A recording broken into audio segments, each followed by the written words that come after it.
A major weapons bust in Windsor. The Canada Border Services Agency has seized 48 firearms, 30 illegal conversion devices, and 17,000 rounds of ammunition.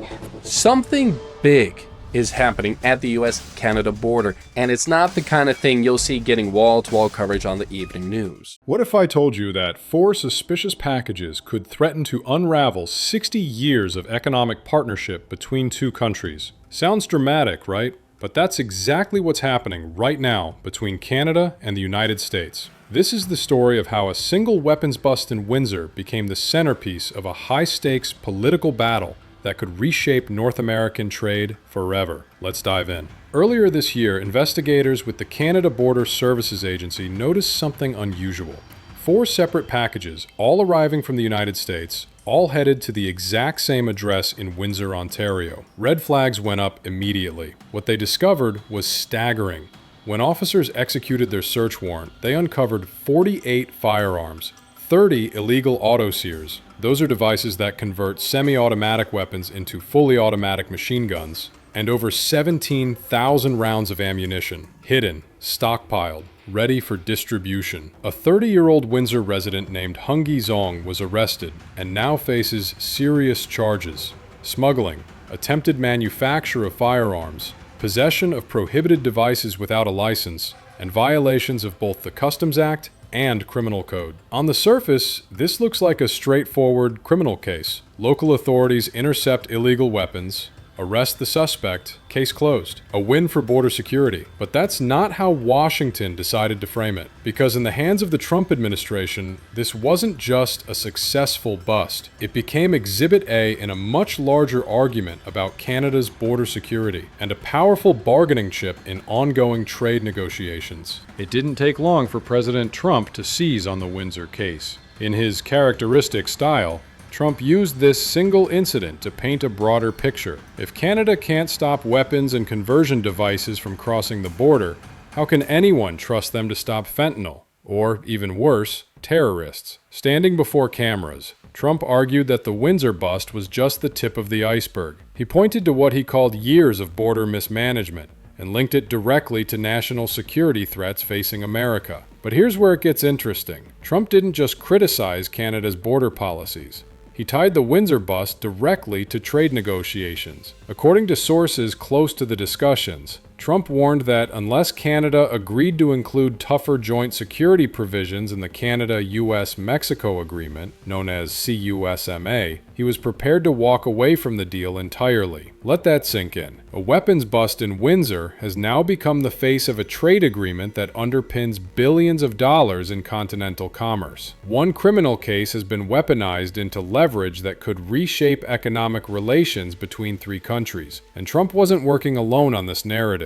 FBI Director Kash Patel recently testified before a U.S. House Oversight Committee, and his words sent shockwaves through Ottawa. Patel claimed that while southern border crossings by suspected terrorists have decreased, the northern border, Canada, has seen a sharp increase in known or suspected terrorists attempting to enter the United States, and the numbers appear to back this up. In 2024 alone, 358 people on the terrorist watch list were stopped trying to cross from Canada into the U.S. Compare that to the southern border, which saw 155, less than half. This is a dramatic reversal. For decades, the US-Mexico border has been painted as the primary security threat. Now, suddenly, the northern border is under the microscope. Senators like Ted Cruz and Marco Rubio have sent letters warning that Canada's border could become a weak point for terrorist entry. There have been reports of migrant surges crossing from New York into Canada, and last September, a Pakistani citizen was arrested in Quebec, allegedly planning to cross into the U.S. to carry out an attack targeting Jewish people in New York City. All of this creates a narrative that's gaining serious traction in Washington. Canada is a security liability. For the Trump administration, the Windsor weapons bust isn't just one case. It's proof of a pattern, and they're using it to demand something unprecedented: that border security be baked directly into trade agreements, not handled separately. Prime Minister Mark Carney wasn't about to let these accusations go unanswered.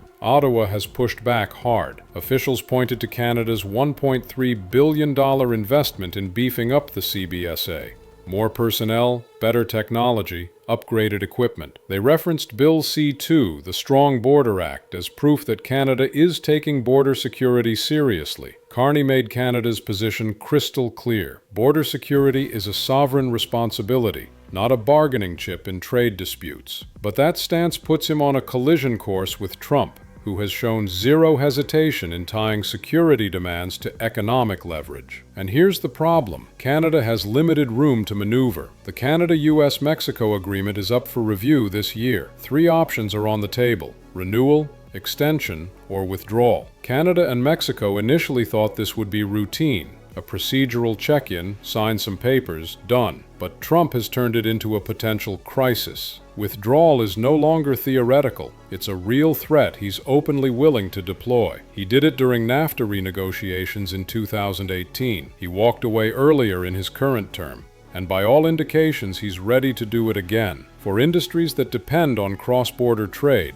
automotive, agriculture, energy, this is terrifying. Supply chains are deeply integrated. A rupture could halt production lines, spike prices, and eliminate jobs on both sides of the border, and Canada would bear the brunt of that pain. Here's the uncomfortable truth that Ottawa is grappling with. The United States is Canada's largest trading partner. It's not even close. About 75% of Canadian exports go to the US. The relationship is deeply asymmetric. Yes, a rupture in CUSMA would hurt America too, but it would devastate Canada. That asymmetry is what gives Trump enormous leverage. He knows Canada needs this deal more than the US does, and he's willing to exploit that. Former acting ICE Director Tom Homan, who's been tapped to lead deportation efforts, has called Canada's northern border an extreme national security vulnerability. He's made it clear that border security will be a top priority, and Canada cannot be what he called a gateway to terrorists. This isn't just rhetoric, it's policy positioning. For Carney, the timing couldn't be worse. Domestically, he's trying to project strength and readiness, but Canada is not prepared for the economic competition of the next decade, particularly around critical minerals and emerging industries. If Trump walks away from CUSMA, the economic fallout would be severe. So Canada faces an impossible choice: concede to US demands and risk allowing Washington to dictate not just tariffs and quotas, but security policy itself, or resist and face potential economic disruption on a scale Canada hasn't experienced in generations. What started with 4 intercepted packages has exploded into a continental flashpoint. For Trump, the Windsor bust is the perfect symbol. It validates his argument that Canada can't be trusted to secure its own border, and he's using it to extract maximum concessions in trade negotiations. For Carney, it's a frustrating reminder that even successful enforcement actions can be weaponized politically. The big question now isn't whether Trump will use this leverage. He absolutely will. The question is,